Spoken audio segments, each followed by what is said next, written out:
Adib bhai, a very auspicious week, a historic week in Bangladesh cricket in many ways. We've seen two major retirements in the last 7 or 8 days. Two of Bangladesh's most legendary cricketers. You can call them the architects of modern Bangladesh cricket. I will not take too long in introducing them. One was obviously Mushfiqur Rahim. Last week he retired from ODIs. But the big one was Mahmudullah, who had already retired from Test cricket and T20Is. I think you were present during his T20I declaration in India. Now he has retired from ODIs and he has completed his retirement from international cricket.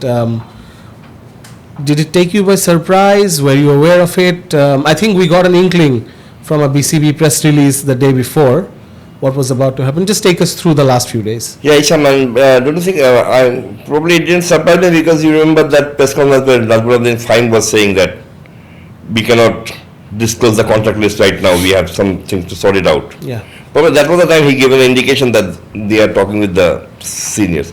I think with this retirement, it's an end of an era if you say it in that way that the fabulous side will not be there in the ODIs. Yeah.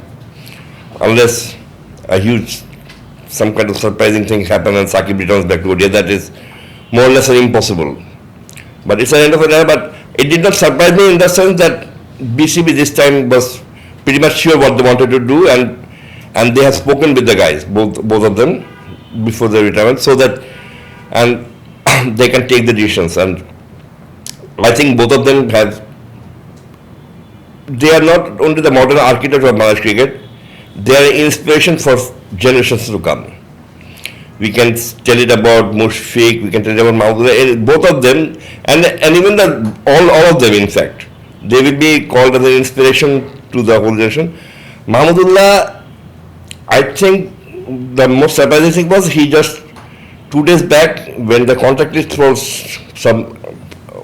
submitted, when it came out to light, it was written that Mahmudullah did not want it to continue in the contract list from March onwards. Yeah.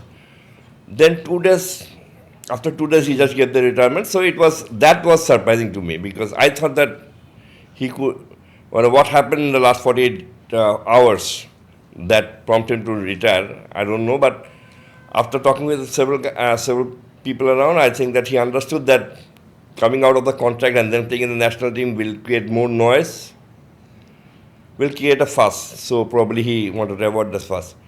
Ishamna, I wanted to ask you, you have seen both of them very closely. Let me just ask you one thing.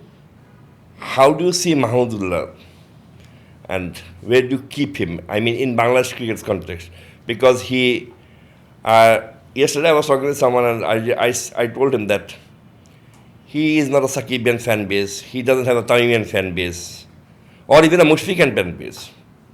But he still survived in this cricketing context of Bangladesh. Yeah. So how do you see him?